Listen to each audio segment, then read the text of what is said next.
This is Bad Movies We Love, part of the Shice Podcast Network.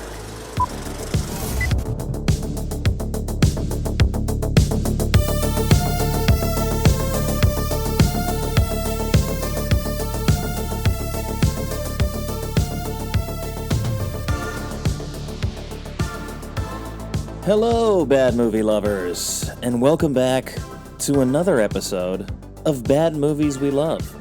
I am your host, Nick Scheist, the master of this stupid stuff!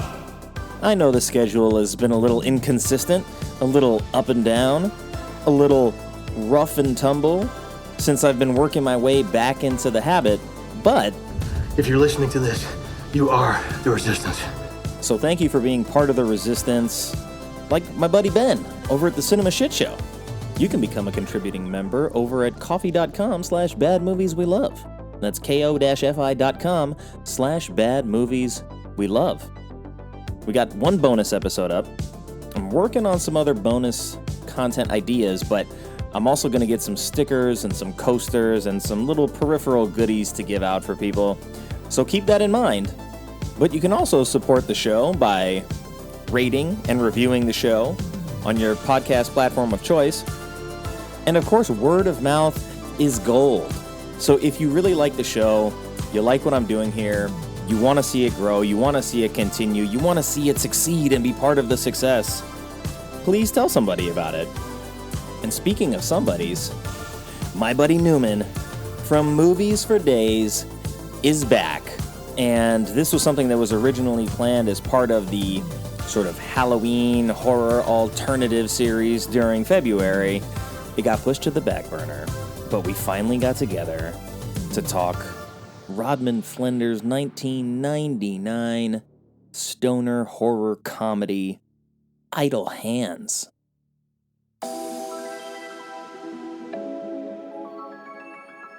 It's hysterical. It's so cheeky. I had to ask myself at one point, I was like, what was the hair dye budget in this movie? Because oh, that guy's hand looks like it could be possessed. I'm going to go over there. a huge bowl of raw meat at the drive-thru window. Burrito, burrito. Yeah, she has a druid time wash. Where are you, Jessica? Are you all right? Jessica, reach out, please. Just in case you were considering maybe not watching this movie, I think you should because The Offspring joined us for it. Oh my God, yes, yes, and yeah, I love it,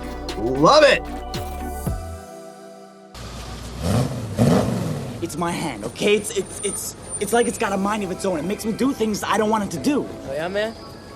I used to be like that. Get into all kinds of stupid shit. Look, the trick is to keep yourself busy. That's why I'm always working on the board. Keeps me out of trouble. Idle hands are the devil's playground. Keep my hands busy.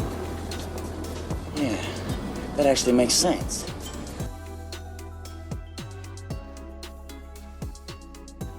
Newman, welcome back to the show, man. Thank you for being here. This was supposed to be part of Horror Month in February, and then things got derailed, but I wasn't going to let this one slip through the cracks. So thanks for coming back to the show. Absolutely, and thank you for having me. I was very excited for us to talk about Idle Hands, and I'm glad that we scheduled it in February because that is my birthday month. So even though here we are a couple months later, it's like a birthday party for me all over again. There you go. Just a belated birthday gift from us to the audience.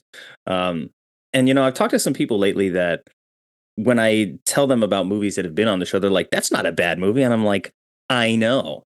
But it's a lot easier to say bad movies we love than movies that critics or maybe audiences didn't like or were underrepresented that we love. You know, it doesn't quite roll off the tongue that easily, but the reason that we're able to bring a show like or a movie like Idle Hands to the table today is because it has a Metascore of 31. It has a Rotten Tomatoes critic score of 16, which is like staggeringly bad, and an audience score of 58. 16.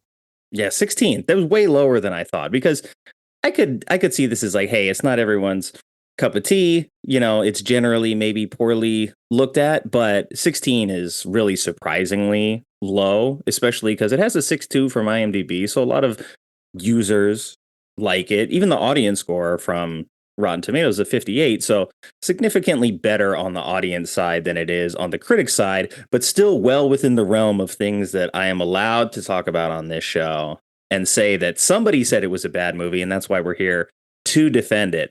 So what was it about this movie that made you bring it to my attention for this show? I can't remember how or when it got brought up exactly, but I jumped to talk about my excitement for this movie. I think when I saw it, it was around when it came out, so I must have been 12 or 13. And this was a point in my life where I was having a lot of formative moments with film, where a movie would come along that did something in a very bold way that I had never really seen done before. And it's not that I'd never seen comedy in my horror, but I don't think I'd ever seen a horror comedy that was so sure-footed. That's what we're here to do. We are here to have laughs, scares, and have fun. And this is absolutely a stoner splatter horror comedy with high school rock and roll elements to it. This is, I didn't see Return of the Living Dead until I was like 16. And so even though that came out a decade and a half before, this was sort of my window into, oh no, movies can do this too. And there's a lot more to why I love the movie, but man, I related to this like crazy when it came out, and me and my friends watched it, rewatched it, and we still quote little bits of it to this day. Like within the last year, I guarantee I was opening a burrito to eat, and I went, burrito, burrito, burrito, burrito. Like, I'm not joking. This, and I think it's because everybody, when you watch it as an adult, and certainly as a horror fan, you see all of the ways in which it was sort of standing on the shoulders of those that inspired it, and how everybody's really given 110%, and everybody's having a lot of fun. You've got great people in this, like Vivica A. Fox and Seth Green and Jack Noseworthy. So it just, Jesus, Fred Willard, for crying out loud. And of course, The Offspring. Come on, how do you not? So yeah, it just works in every, on every metric for what it seems the stated goal of the movie is. Yeah, and like as I sort of looked back on it, I was like, okay, I know this movie. I've seen it several times, but it's been a good 15 years since the last time I had seen it. But as I was starting it last night, my wife was on the couch with me, and she wasn't going to watch it, but we were just talking about it a little, and I was like, this to me sort of was the can't hardly wait. She's all that for the stoner horror comedy genre. I was like, it's just like those movies in a lot of ways, but it takes sort of that general formula and then turns it upside down and inside out and turns it into this like crazy splatter fest. And when I first push play and I'm, reliving parts of the movie that I don't remember as well, I'm like, okay, this really jumps into being what you would expect from like a classic horror film in the way that it's presented. And I'm like, okay, well, what is this movie really wanting to do? I never looked at it that way because I always just looked at it like, oh, I'm going to have fun with it. I was in my early high school years when this came out. So there was a lot of stoner humor that I wasn't quite accustomed to yet. And so looking back on it was a much different experience than looking forward on it. But why do you think someone would say that, like, this is a bad movie? Because I think I have my idea of why someone would say that, but I want to hear it from you first. Well, to begin with, and this is something that I don't think is appreciated when a movie like this comes out, but with enough hindsight, you can appreciate it more. Basically, everyone in this is stupid. They don't make a big deal about it, but basically all of these characters are pretty fucking dumb. They're confident, they're competent in certain ways, but there are no smart people in this situation, and that's kind of part of the humor, I think. I mean, this is a horror comedy. I think at the time, we were starting to get these. There's an energy here that gives me a bit of a Bride of Chucky, Freddy versus Jason. In 2006, you would get Slither, which is also, I think, very confidently a horror comedy. But we had gotten away from that as an acceptable genre mashup. In the 80s, you could do that and people would get down with it. You know, you saw it in 81 with American Werewolf in London, which really towed the line and was kind of shocking in the ways in which it mixed horror and comedy. But by 85, you've got Return of the Living Dead, you've got The Reanimator. There was another really big one that I had on the tip of my tongue, but of course it escapes me. But into the late 90s and 2000s, by that time, we had gotten away from it. And so I feel like Idle Hands was one of the first to start to get back to it, because we started to get back to that as an acceptable genre mashup in the early 2000s into the mid 2000s. And so that's a big part of why I think this movie didn't do great on release. It's because it was doing something that viewers and critics had kind of forgotten we're allowed to do. Yeah, that's a good point. I mean, you know, I've had this conversation with other people that are horror fans of that, like, modern horror films, a lot of them sort of leaned into humor over horror.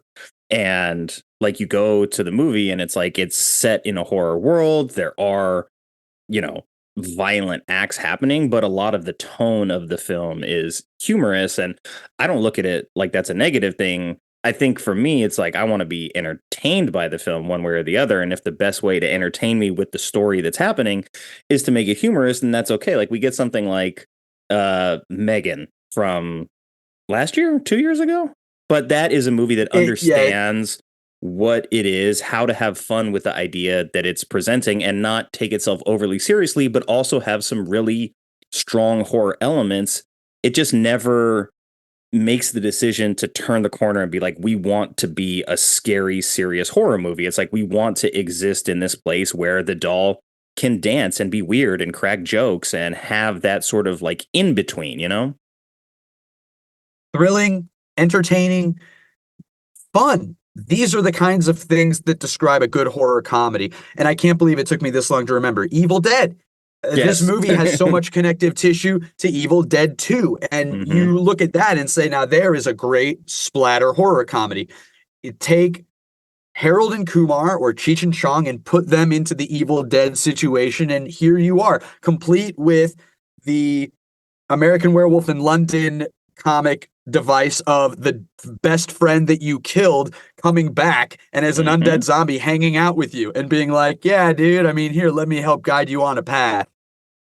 It's great in my opinion because you see the connective tissue to all these great things that inspired it, but it's being mixed up in a new and very fun, I guess I'll go ahead and say, kind of pop alternative punk kind of way, because this movie's not punk rock in like the mean streets, graffiti, spiky leather punk. This is the safe suburban streets punkers on the skateboards.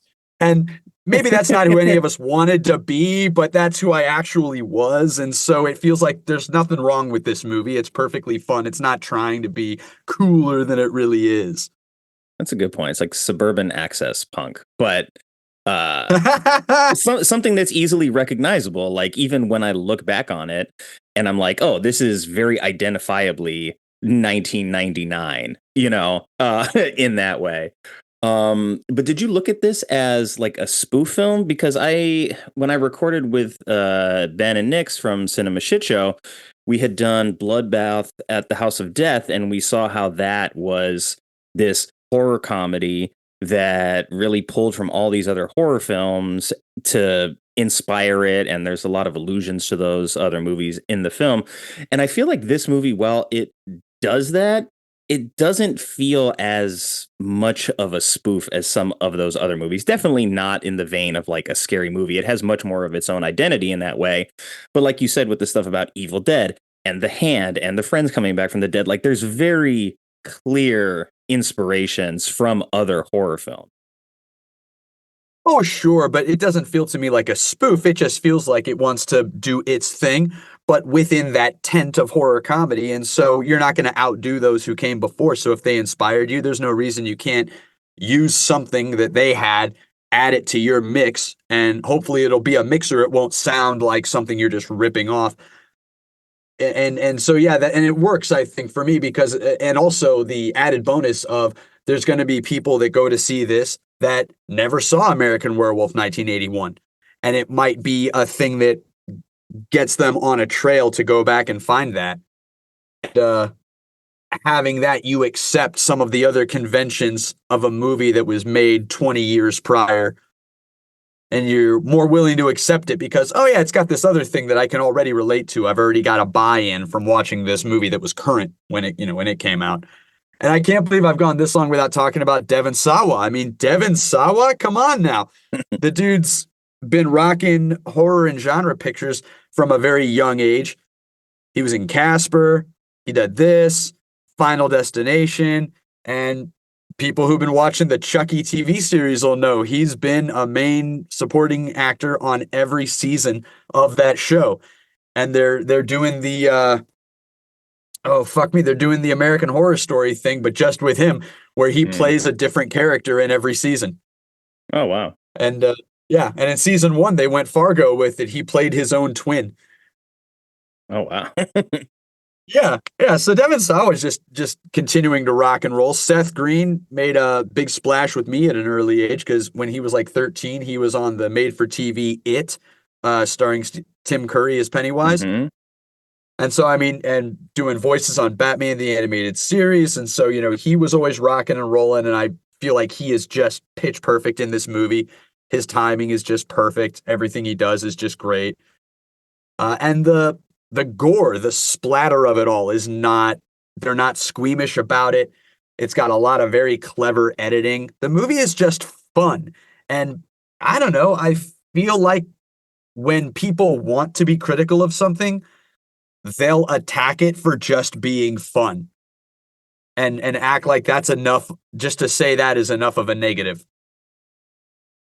Yeah, I don't know when that became a negative, like you're not allowed to have fun with movies. Like it seems like such a weird hill to die on, and especially in modern cinema. It's like, are we only supposed to just be sad all the time? I don't want that. I like the prospect of having fun with films that we're watching, and I think this movie, if nothing else, it nails the concept of like these people got together to make a movie where they could have fun making a film that reminds them of other horror films that they liked, that they had fun watching, that they had fun getting high together and watching multiple times and, mining all of the details out of those films. So to me, I always see a film where the cast clearly has fun as an indication of like the workplace being fun. And when the workplace is fun, I think that comes through the screen pretty well. So, I mean, in terms of people that didn't like this or why it's so, poorly reviewed by critics, I think if you go into this and you look at it like, hey, I'm expecting this to be a certain type of horror movie, and then it isn't that. Or if you expect it to be a certain type of comedy and it's not necessarily that either, it's maybe a little bit loose on having one clear identity. And I don't look at that like it's necessarily a requisite, but I do think tone is important. And tone is maybe the one area where this movie doesn't necessarily have it locked down. And I don't know if that's by design, like they just wanted to be all over the place with it, or if, like, Seth Green said in an interview that like there was a lot of different ideas at play here. And I'll just read the interview right now. I wasn't going to read it now, but I'll do it now. Seth Green in 2007, he told, I think he was with the AV Club, said the best thing about this movie was that everybody working on it had a different mission statement. We all thought we were making a different movie. Me and the boys, the other actors, Devon and Eldon, we were convinced we were making a high drama with some comedic elements, and we tried to make our relationship as lifelong best friends believable. The director, Rodman Flender, was attempting to make a throwback Italian horror film like a Dario Argento flick. The writers really wanted it to be Heathers, and the studio was listening to the test marketing and saying that they really wanted the zombies to be cuter and have more wacky antics. And apparently all the kids in the audience thought that there should be more pot smoking, that pot should save the day, and somewhere, somehow, Jessica Alba needed to get her top ripped off. And that's how that whole new ending got shot, where she's up on the car lift and gets her midsection ripped off, and pot saves the day. Like, I build a giant bong out of a carburetor. So, yeah, it just seems like maybe that's a lack of clear direction. And I don't want to say that is a negative, but that you have all of these different competing ideologies, and maybe that was intentional. Maybe, hey, you guys do what you want to do and bring that to the set. You do what you want to do and bring that to the set. We have to appeal to the studio because they gave us $25 million to make this movie. So we're going to listen to them and get their input in here. And then at the end of the day, you get something that is a little like pieced together with different tones. And that may be a hard pill to swallow. I also think that as audiences, we have grown attention spans that are more nimble. Now, they're certainly shorter, we get bored easier, but they are more nimble, and we are able to handle bigger, faster, harder changes in tone and attitude and narrative than we used to be able to. And in this movie, you could say it takes very big tonal shifts, but it commits to those shifts really well for the scene. And it all does fit under the same umbrella. Another and perhaps the speed with which it would make those shifts was a bit ahead of its time. Another aspect that I think is worth commenting on is 1999. We are slowly coming out of an era where comedy had become very sanitized. We were seeing a rise in the PG-13 comedy throughout the 90s because you could pull in more money that way. And it wasn't until into the 2000s you were getting The Hangover and Superbad, movies like that were getting back into raunchier R-rated comedies. Santa, Freddy Got Fingered, which the only reason I haven't done that with you on your show is because, God love you already did it. One of the greatest misunderstood films ever made, but that's its own thing. Excuse me, I'm sorry. I feel like this movie, with being a horror comedy, was getting back into a raunchier style of humor, and very confidently so.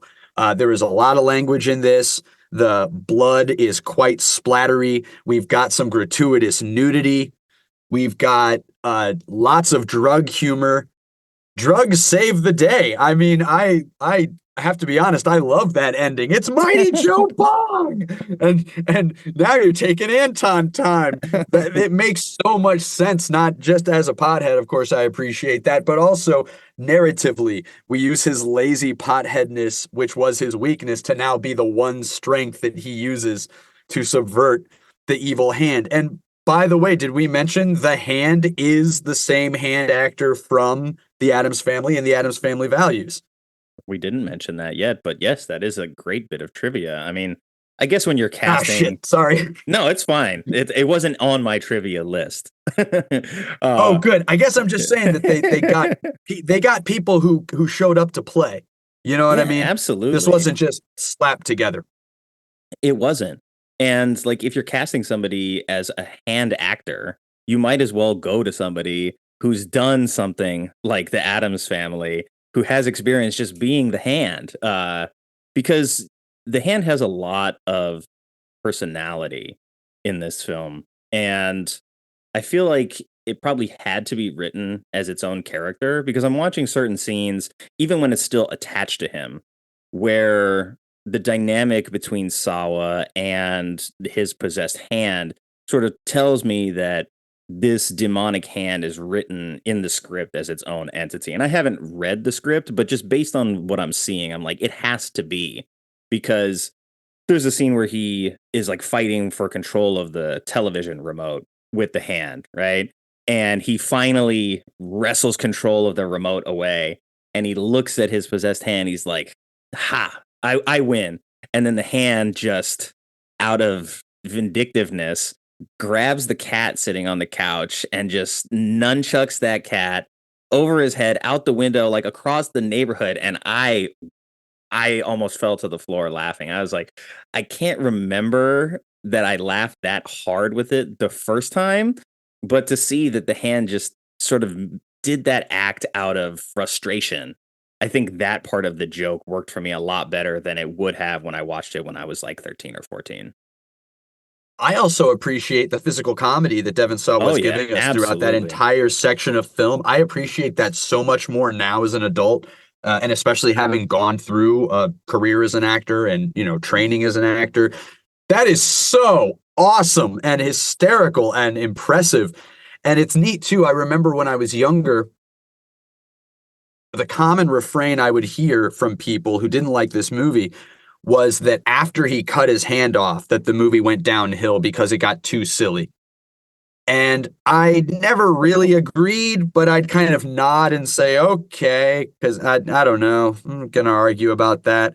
But watching it now as an adult and having done a movie podcast for a long time now, it makes me feel like, no, that's really all you could do at that point, because you'd exhausted literally everything you could do visually and narratively with that still there. Either you have to force the final ending and confrontation in the house right there and then you've got a movie that is maybe an hour 15, maybe.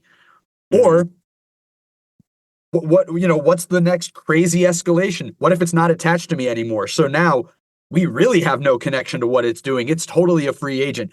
Fuck you. That was brilliant. That's hysterical. It's awesome. And it lets us have more of that, thing actor shit going on, because the hand has such personality. I love the part where he's sharpening all of his fingers in the electric pencil sharpener, and then he kind of flexes them like, look at my claws.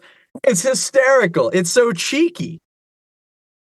It is. But you also I don't want to move on before I agree with you that Devon Sawa is really good in this. And I know that a lot of the character portrayal is silly, and him in particular, the way he has to play up the interactions with the hand is silly. But at the end of the day, what he's doing in front of the camera is still really intentional, well put together stuff. And you've got these small moments of he goes over to I can't remember Jessica Alba's character's name right now. I think it's Nancy or something. But he Molly. Molly's, thank you. He goes into her house for a second and he's fighting with the hand the entire time. He doesn't want to come in. He finally closes the door, and then you see the hand on the window, letting itself be known that it has its own character, its own intention, its own personality, and then it sort of pulls its fingernails across the window as it's sliding away. So all the little things like that are done really, really, really well. And I just had to step back and just appreciate what Devon Sawa was giving us in this role. And, while we're just tossing around praise, I'd be remiss if we didn't talk about Vivica A. Fox, because that was a part of the movie that when I first saw it, I felt like they were it wasn't well implemented. They were kind of ramming two things together that didn't go together. But having watched a lot more horror since, being 12, 13, seeing this for the first time, and now coming back to it as an adult, I love it. She's like fucking Bruce Campbell from The Evil Dead. She's got her Airstream. She's on her mission to fucking destroy evil. Nobody gets it the way she does. She's a little crazy. She's really not the smartest person in the world, but she's good at this one thing. She's awesome. And her badassness is what gets her through. And her ability to think on the fly, improvise and shit like that. It's a very Ash from Evil Dead energy. And yeah, she's also kind of horny too, because if she's going to get some, yeah, she's down to get some. It's hysterical and it's perfect. It fits exactly in for what the movie needs. And yeah, it's funny to me. Sometimes I find myself praising a film because everybody was so clearly on the same page. And I talk about how neat that is because you have this unified vision and everybody knew what part they had to play. Well, we have verbal evidence that that's not what was happening here at all, because I do think sometimes just the opposite can also be true, especially with genre movies like this that really are bent on energy and design and tone and entertainment value. Sometimes you have no idea what, exactly what the final product is going to be until you get there, but everybody is giving their all and doing their best. And hot shit. Look at what comes out. Like, I love the garish lighting design of Anton's house and his backyard, like for the burial scene. But it narratively also makes sense because his parents go all out on decorating. So they went all out decorating for Halloween. Like, all these little things really add to the fun of the flick. And I think also part of that more hard-edged humor, that subversive humor we were getting back to, a lot of it is in the ways death and human life are really just not valued in this movie at all. People die and immediately folks are making awful jokes about them. You know, I'm not crawling through all that, Tanya. Jeez, now you're really not going to get any. Like, that's the whole movie. It's like we care about people until they're dead, and after that, they're a joke. And that's also something that I think hadn't really been present in comedy for a while. We got back into it, but this to me feels just a hair earlier than we got back into that more vulgar, cruel humor.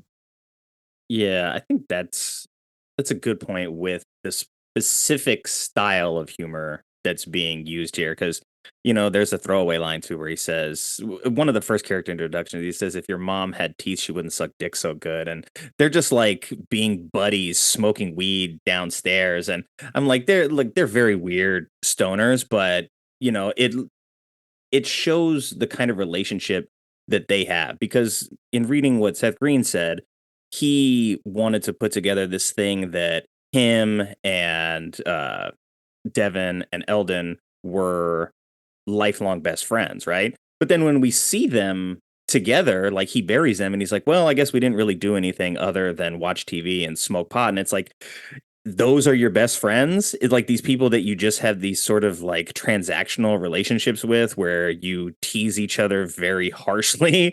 So it was just interesting to see that was kind of what was put onto the page and onto the screen as like, these are what like guy best friends in the 90s are like, is that they're not really close. Friendship is sort of this aloof concept to them.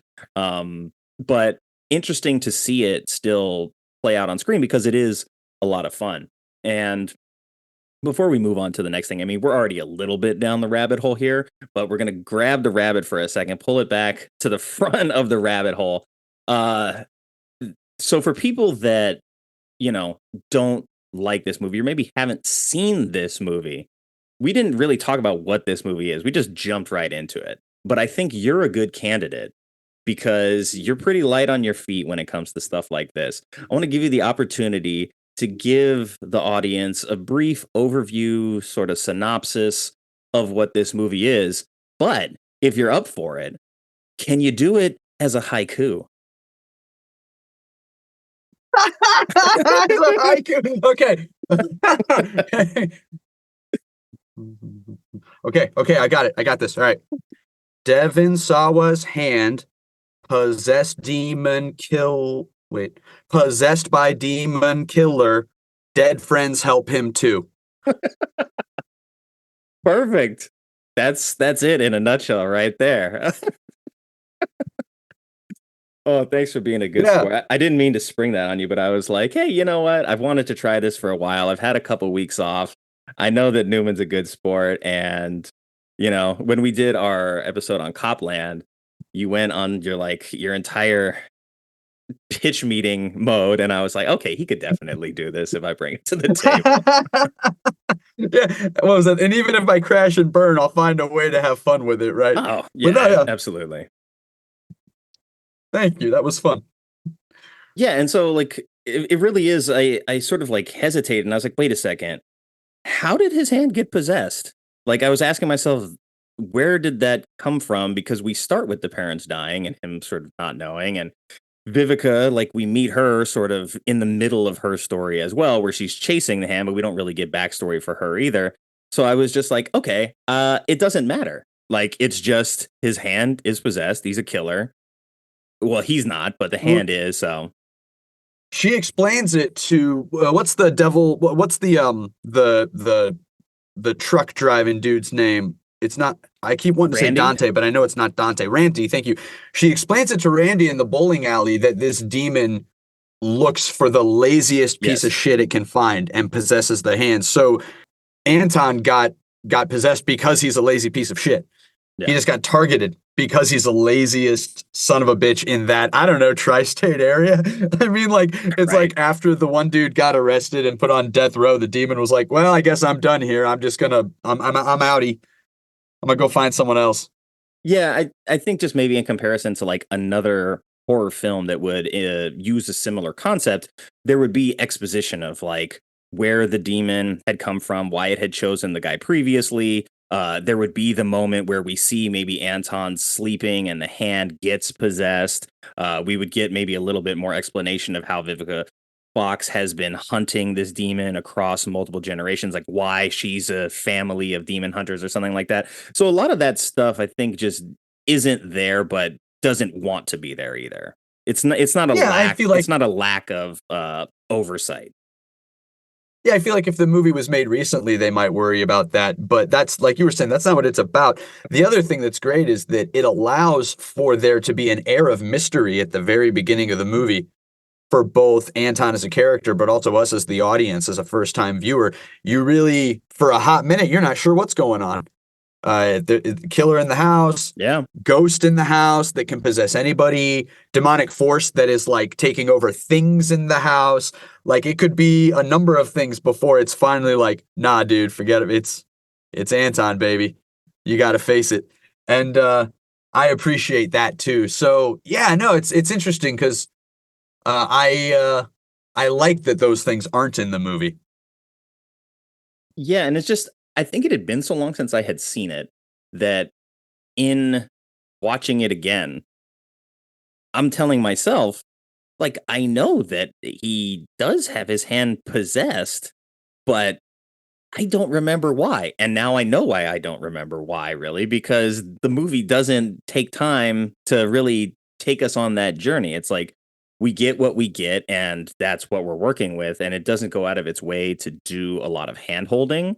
And I feel like I started to appreciate that once I was able to get past the hump of like, did I miss something? Like, was there a moment of dialogue or explanation that I just didn't see or that I never saw in the original watchings of this? So anyway, I was happy to explore it sort of anew and refreshed. And I'm glad that you chose this one because it gave me a good excuse to go back and watch something like this. But speaking of going back and watching things, I think now's a good time to take a look at what the trailer in '99 wanted to do, because I don't remember how this was marketed, but it was coming at a time where there was a lot of other sort of teen comedies being put out. So let's take a look.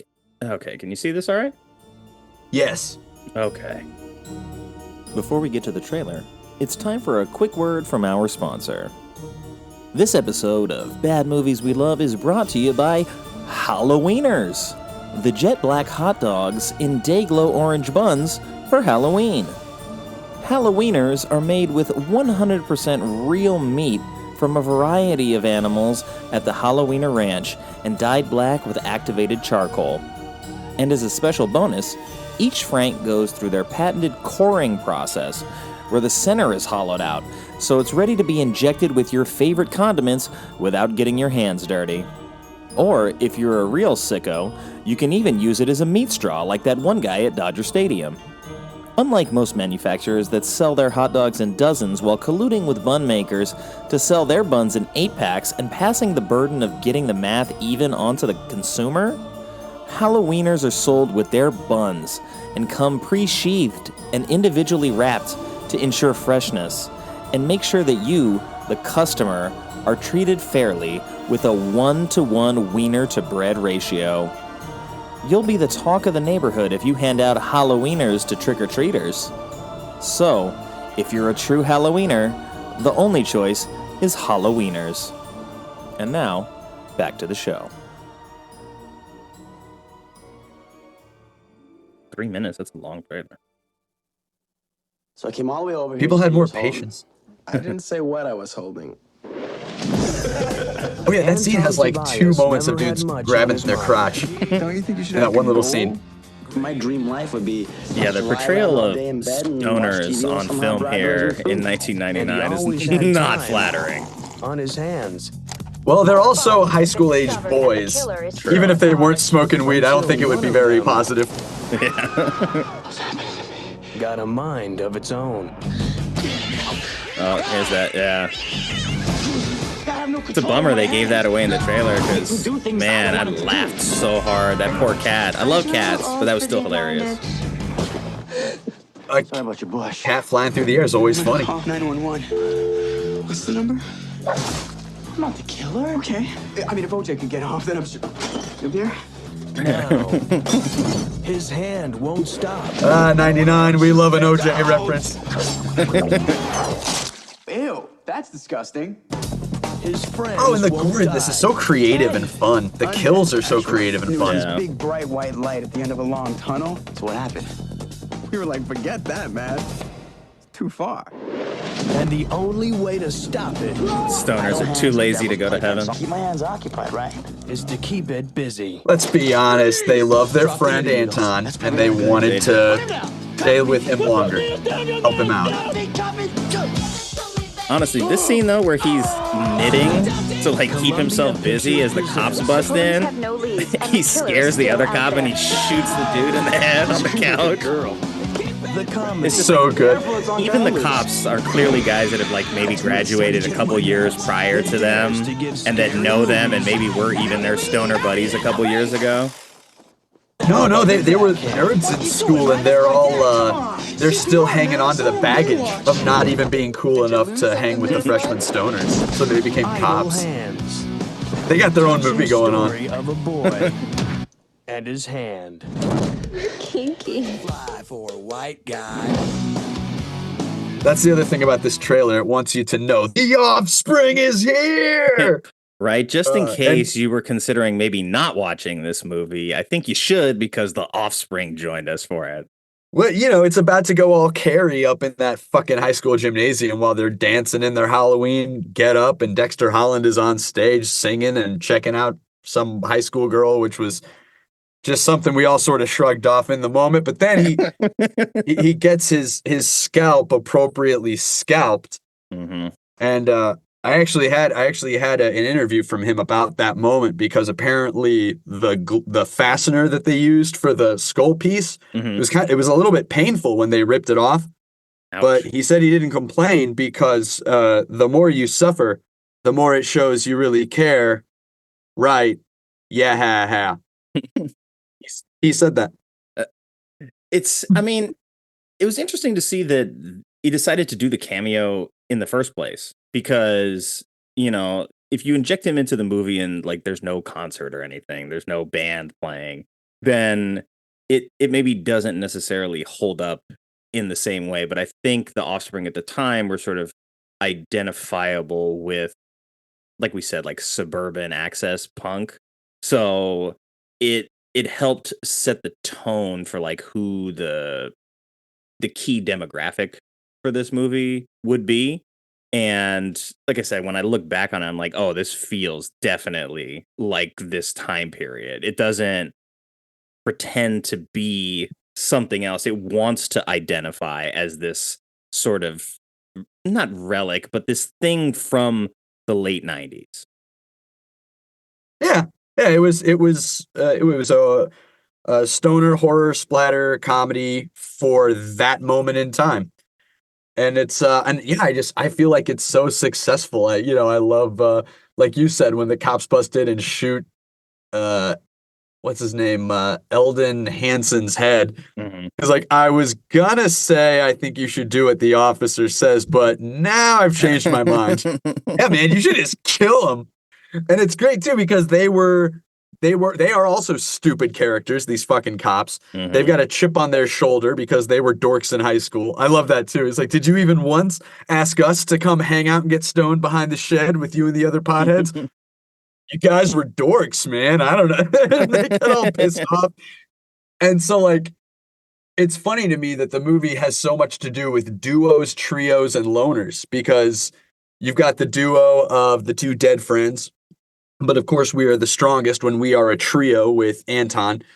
We've got the loner of Randy. He's like the dangerous cowboy that we have to get to help us with our quest. But all he cares about is his horse. In this case, it's the truck, right? But and then of course Vivica A. Fox is the knight. She's the knight and the mage all at the same time because she knows, she can do the hardcore fighting and she knows the fucking magics and the lore and all that. But the two of them eventually become a duo. And even Molly, she has a best friend who is kind of an asshole, right? It's like, I have to find Anton. No, screw him. I mean, he'll be fine. Come on, we've got to go. Just you and me, girl. It's funny to me the ways in which we see those dynamics all play out because they're really effective, both from a narrative standpoint, but also from a comedy standpoint.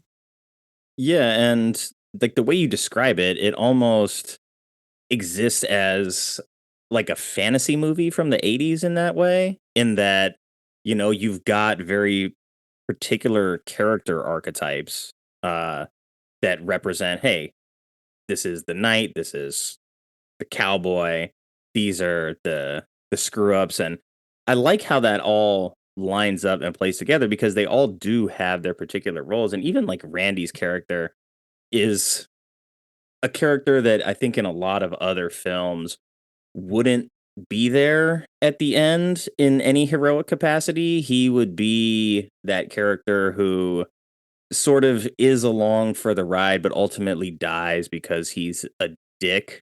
But the first time we meet him, I think he's like just teasing Anton about walking across the street like in his bathrobe and like not putting pants on, right?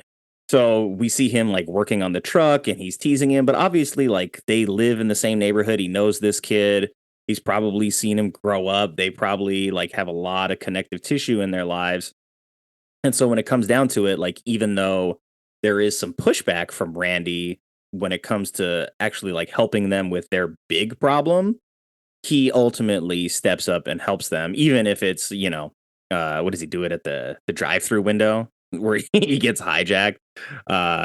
And he's like, tell me everything you know about the devil or something weird like that. Tell me everything you know about demons. But so many different little scenes like that, I think, really build this movie into a really fun experience. And when we're at the drive-through, we still are in the middle of it being this sort of push and pull between Devon Sawa and like the hand that is possessing his Anton's hand, that is this struggle. And first of all, you go to the drive-through window, like, why is there a bowl of raw meat, a huge bowl of raw meat at the drive-through window? Like, if you're the drive-through person, you're not handling the raw meat at that point, but there's just like hamburger ready to go there. And of course, the possessed hand is going right for that hamburger. So little things like that, like the stage setting of how things are going to go down in this film. I love that scene that we just saw in the trailer where they first sort of discover that Anton is the one responsible. And it's like, yeah, you're my friend, but I'm also a little bit scared of you. And so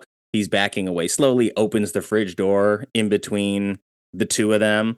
But then when they see the parents' dead bodies and like Anton comes to the realization that like, oh, it was him that did it.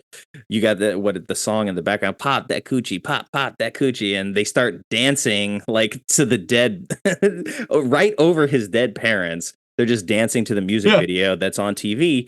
And again, it's like, that's something that's also very identifiable as like mid to late 90s, where there was a lot of music videos on TV, music video culture, and like watching MTV, watching VH1 were big deals in the way that like, that's something that I just feel doesn't exist in the same way now, for sure. Oh yeah, 100%. I mean, that's that Beavis and Butthead era. Yeah. Where you could just plant yourself on the couch with your friends, but you had a limited time frame and a limited scope of what you were going to see. And similar to listening to the radio, you accept what's given, even if it's not a song you would always pick. It's only a few minutes and there's a music video, and chances are the music video will be visually stimulating enough that you guys can at least have some conversation, and then you're on to the next thing. And it's just not, and so when a video that you really like, or a song that you really like, or let's be honest, a video that has some very risque, scantily clad dancing, right, that is like, particularly when it comes on, you get excited. And it's also, of course, that great comic trope of something very serious is happening here, but we are distracted by the TV and we walk right past it. And it's even to the point that we're annoyed if you try to shake me out of my daze. If you turn off the TV, I go, "Hey, asshole, what are you doing?" And yeah, also I appreciate that of the two, Mick, because it's Mick and Penub. And for the longest time, I used to just kind of relate that to Wook and Penub from the old SNL thing. But I actually looked up some shit about this, and that's legit. Yeah. Apparently that's legit, which is so stupid because I remember being like, Penub, what the hell kind of name is that? Whatever, maybe it's a nickname, moving on. But of the two of them, Mick is definitely the thinker. He's the one who actually has like a moral outrage about getting sexually involved with a living girl and not letting her know. Like, hey, wait, you should probably know I'm back from the dead. Is that okay? Like, he has an issue with that, and he's also always like having the ideas about, I know how to fix your severed head, because at a certain point we've dried up the effects budget on the CG that we need to sell the illusion of him holding his head and carrying it everywhere. And also we need this character to have use of his arms for the rest of the movie. So it's just, to me, very smart at that point to then have him go, I'm going to fix this. And then he's got the fucking duct tape around his neck, the big barbecue spike in there for the rest of the movie. And he's always saying, oh man, we learned this on TV. I got to cauterize the wound. Haven't you ever seen ER? Like, he's always referencing TV as the place he learned shit. And he's the smart one. Again, none of these characters are intelligent. And it's part of why I love the movie, because I think we've gotten to a point in our entertainment where we expect our characters to be way smarter than people actually fucking are. And so when characters are dumb, we get annoyed by that, or it has to be a character who's dumb and their stupidity leads to something very specifically bad in the story. But I love this movie because everyone is kind of just stupid as a baseline. And that's not part of the narrative like Idiocracy. That's just part of who they all are. All right. Deal with it. We used to make movies like this. No, that's a great point, actually, because when, we're sort of tracking Vivica Fox's character on the side as she's hunting for Anton and the hand, and she first runs into him and she's like, oh yeah, I can help you with this. And then he's like, yeah, how are you going to help me? And she just like, die. And she like pulls out the dagger and tries to stab him in one fell swoop. Like, that's not really smooth of her to do that. But like, she has her heroic moment in the end when it matters. And we see that, like, oh yeah, she is a badass. She could have thrown the knife at Anton and probably had more success than she did trying to just like surprise stab him. But to put that into her character, and to have her be capable enough to be like the only person that's really aware of what's going on, to have the resources and the wherewithal to be able to like track that across like multiple areas and multiple people, to be able to get a guy like Randy to get on her team, to enlist him to help her with her end goal, to then sort of just throw that away in a scramble at the end of like, oh, well, I missed stabbing him and now my opportunity for that is gone. It's like, yes, it provides that nice little moment of comedy. He gets to tell her like, look, I don't even have the hand anymore. And it turns out that, yeah, cauterizing that wound probably was one of the smarter things that happens in this movie, because he would have bled to death from chopping his hand off. But that scene where he cuts his hand off, we've got the movie doing what it's doing. It's been very slapstick for a long period of time. And then as he's even trying to cut the hand off with the cleaver, it's dodging his advances. And then so he's like, all right, bite down on the hand. And even in that moment, I'm still like, this is fucking intense. Like, to think that this kid is maybe 17 or 18 and he is at the point where he's like, all right, I'm convinced that there's no other explanation or solution for what's going on with my hand, that I'm going to cut it off with a meat cleaver in my kitchen. And like, that scene is still super, super intense. And then, it gets pacified pretty quickly by the comedy, but I put myself in his shoes for a second, and I think it was just a testament to how Devon Sawa was playing the role to that point, because he is genuinely freaked out by how the hand is doing all these things he doesn't want to do, and we get this great like physical performance from him. So at that moment, not only is like he cutting his hand off, but it's severing this part of the performance that was making him, I think, as endearing as it was up until that point, because he is wrestling with this part of him the entire time, which I think we see a little bit of in something like District 9, which I feel like is a reason why Charlton Copley's performance in that movie actually is as powerful as it is, because he's faced with the confrontation of like, oh my God, this isn't my hand anymore. He's freaking out. Like, doctor, this isn't my hand. What's going on? Tell me what's going on. He like, you sympathize with him in that way. And I feel that same sort of connection with Devon Sawa here. So when he cuts his hand off, I'm like, damn, that's fucking intense. Even for this movie to have a 16, 17-year-old kid chop his own hand off, like all the other stuff that's happened, you can be like, okay, the hand is in control, right? He stabbed a friend in the head. The hand killed the parents. The hand threw the buzzsaw. In this moment, this is Anton making this decision to cut his hand off. And I found that to just be a really sharp and decided move that this movie makes. And I'm glad that it doesn't like turn the corner into being this like serious thing after that. But that moment, I was like, damn, that's still fucked up. That's something I dig about the movie. The horror is horrific most of the time, especially when it wants to be. The opening sequence is really quite terrifying and quite harrowing in its cinematography, its original score, and its editing. And I think that the sequence where he kills the cops once the actual murder begins with the knitting needles and the taser gun, I think that also gets you going, whoa, they're really kind of going there with this. And then I think also the scene where he cuts off his own hand really kind of takes you to that squeamish place. And I think it's a great testament to what can happen when everybody is kind of trying to hit on something different, because sometimes it mixes together to make something really great. And the fact that they had shot a completely different ending. Is it okay for me to talk about that now, or should we save that for later? No, that's fine. They showed that sort of the alternate ending that was there in the trailer, which that scene with them in the football pads, like that's not in, so it's fair game. Yeah, and also to speak to the trailer and the way that it really makes this movie seem like a fun, bloody good time is sort of what this movie looks like by the trailer standards. That opening sequence is a little shocking because it is just terrifying right off the bat. And you're like, whoa, is this going to be like a horror movie? And then Devon Sawa and his music and his boxers, and we go, okay, no, we're going to have some fun. Okay, we're good. But the ending that was originally shot, there's like a portal to hell that opens up in the swimming pool and almost swallows Molly. And it's just, the whole thing is a very harrowing and terrifying, on the roof with rain coming down, like at the end of The Crow, sort of a vibe. And I'm so glad they changed it. I'm so glad they listened to test audiences and were told that, no, marijuana needs to be part of what saves the day.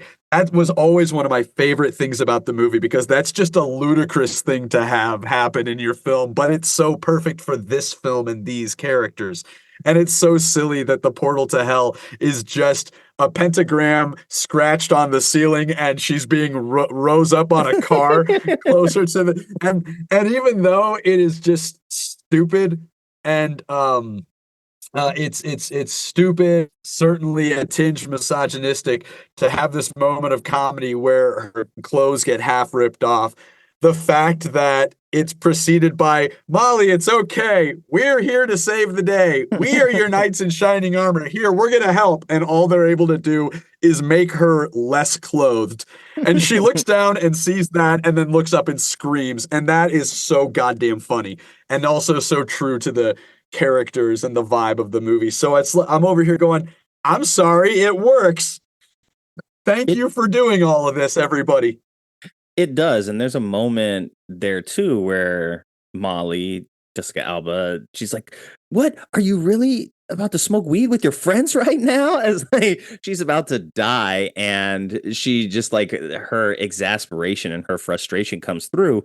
But this, I don't know, this had to be her breakout role. I mean, she had done Never Been Kissed before this, which was like fairly popular. But like, she went from Idle Hands into Dark Angel, and then, from Dark Angel, she was, Jessica Alba from that point on. But here, you get the girl next door who's a beautiful young woman. You've got like the stoner kid that she wouldn't really seem to be interested in. And like the way they mash that up of like, he's aloof, he's in his boxers, he's disheveled, he's disinterested, and she's way over the top interested in him.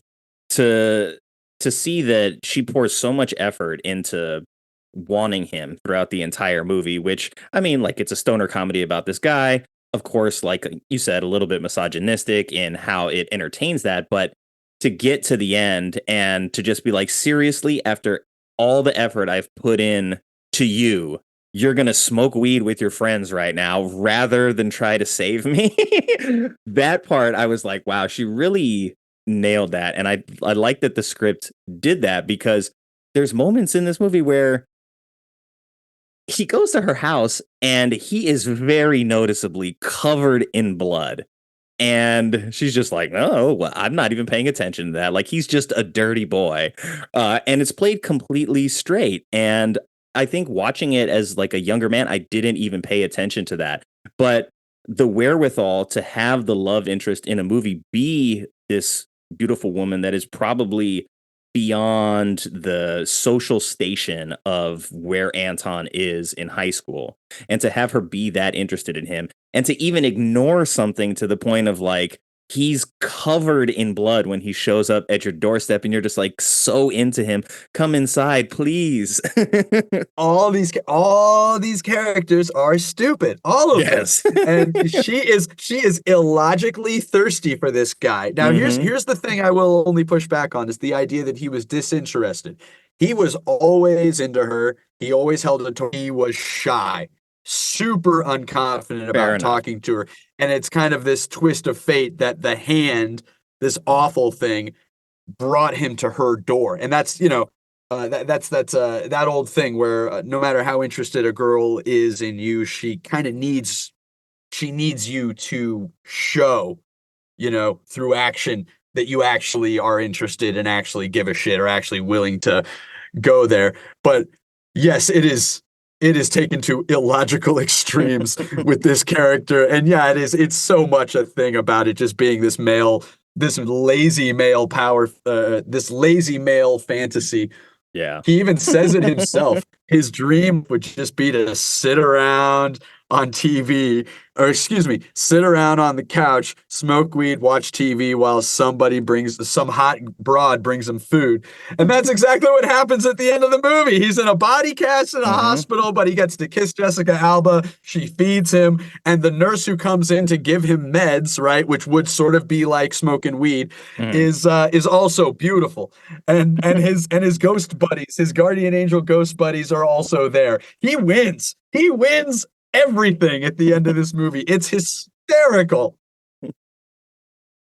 Yeah, and you're right. It's not that he isn't interested in her. And I think that, there was a deleted scene too that Jessica Alba was like in the background of. So I think there was probably more initially in the movie about his longing for her, his pining for her, because we only see that like she drops the notebook and the buddies are like, you got to go over there and like do something about it. Right. So it's like, there's a lot of stuff that's implied, but we haven't really seen him and her interacting. Like, they don't cross paths outside the house, I don't think, before that, because we're introduced to him waking up. So what I read was that there was a scene where something was happening and she was in the background, and that or it was part of another deleted scene. So there, I think because they were somewhat in close proximity to each other with where they lived, there's a lot of other teenage girl next door type of comedies and fantasies that exist that you as the audience should be able to sort of like fill in the blanks even without that happening. But he goes to her house and she's like putting records on. She's trying to seduce him. And he just like pulls a knife off the top of her dress. I'm like, what the fuck is she doing with the knife up there? Like, he's not worried about that either. She invites him in. She's like way too into him. And then it's like, oh, she just has a knife right here. So I think she's the killer. Right? Like, there's a lot of very like little subtle things going on like that. And I mean, she plays it really well. And she doesn't have to, but I think it shows that she's actually got some like good comedic acting chops when push comes to shove. And I'm a little disappointed that I don't know if I've seen anything else like this that has pushed her to play a character like this. I mean, most of the main, maybe Machete is like the closest I can think of where she's playing a character that like is sort of self-aware in this strange world. But other than that, like, I can't remember a comedy that she's been in that does anything like this for her as an actress. Yeah, I have long had very negative things to say about Jessica Alba as an actress. I've really, similar to Katie Holmes and well, I was going to say Megan Fox, but that's actually not true because of her work in Jennifer's Body. There seems to be at least one with, some of these actresses that I just have never liked their work no matter what they've done. And I used to really have an issue with her performance in this as well. But on this viewing, it really stood out to me how much I said to myself, she's doing exactly what the role needs. Hats off. Hats off, girl. So, yeah, I couldn't say exactly what it is if she has never found just the right project or just the right director to help her kind of lock in to kind of shoot off and get more roles like that. Because I agree, we don't see much of her anymore, and we haven't seen the likes of it in other projects. Where are you, Jessica? Are you all right? Jessica, reach out, please.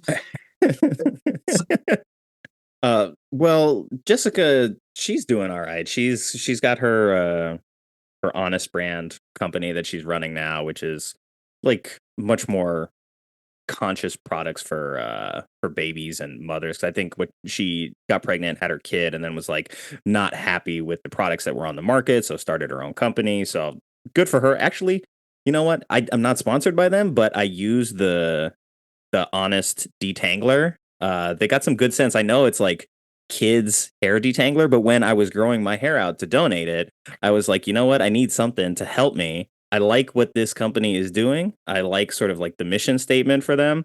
I've always kept an eye on the stock too, but the stock has not done well, unfortunately. So I'm glad I never bought into it. But I was like, I'm happy to buy the product. It's like an orange blossom detangler. It's great stuff.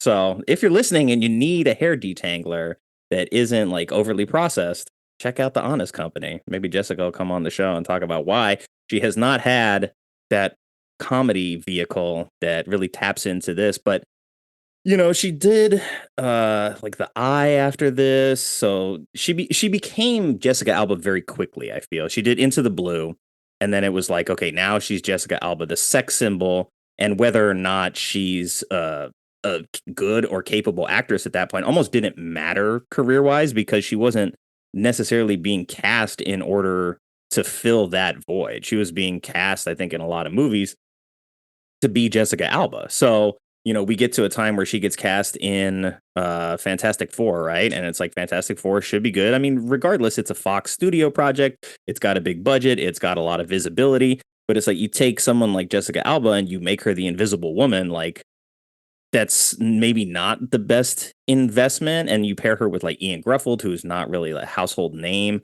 at that point, as Mr. Fantastic. And so there's always just been like some hurdles, but I'm curious if I really watched through like her entire catalog, if she's got like the thing where she connected with the director and the script and they really, put everything together to sort of showcase what she's fully capable of. Because she still has some movies or TV shows that were in the last couple of years, but she's really been focused on her business for at least, I want to say like 5 years, maybe a little bit longer than that. That's probably working out better for her then. More power to her. All credit to her for that. But we'll move on a little bit here. we don't need to talk about her business ventures for the rest of the show. I want to talk about Vivica Fox a little bit in this as well, because she's fairly young at the time of this film. I don't know if she was necessarily a household name in the way that she became after this. And she's got an important role, but she doesn't have a ton of screen time here. And so she's kind of like a bit player a little bit in this, because she goes on and does what does she have after this? Like Joanna Man is in 2002, Boat Trip, Tremors TV series, and then Kill Bill's 2003. So like 4 years after this, she's in Kill Bill. And it's not like she didn't have a career or anything before this. She was in Batman and Robin a little bit. Yeah, 2 years before this was Batman and Robin. I can't remember what year was Why Do Fools Fall in Love. That was a big movie. Set It Off, Independence Day. I was like just right gonna before say, this as well. Independence Day was huge for her, as was Set It Off. So yeah, I mean, I feel like maybe not a household name, but I feel like in heavy cinema households, and certainly in like Black cinema households, she was a household name by 99. I feel like to say, oh, Vivica A. Fox is in the movie, I'd say at least 6 out of 10 people, and it randomly would go, oh, really? Yeah, when I looked back, I didn't remember her as like an element of this movie. Granted, it had been like 15 to 20 years since I had seen it, and she's not a huge role in this movie either. But when I think of like her career, I was like, where did this fall in the timeline? Because she had done Independence Day and Set It Off, both successful, both critically much more well received than this. And then sort of, she's relegated to one of, I think, is it one of Two Faces, or like maybe Mr. Freeze? Yeah. So one of Mr. Freeze's like snow bunnies, right? So she's playing like, I get that it's fun to be in a Batman movie. She probably got paid well, wasn't on set very much, but you know what I mean? Like, this movie comes at a weird time, like in her career, but I'm glad that she stepped into it, and she has a lot of fun with this. Like we said, she gets to sort of be a badass. Yeah, she's got that brutal, badass, confident, swagging, sex positive energy.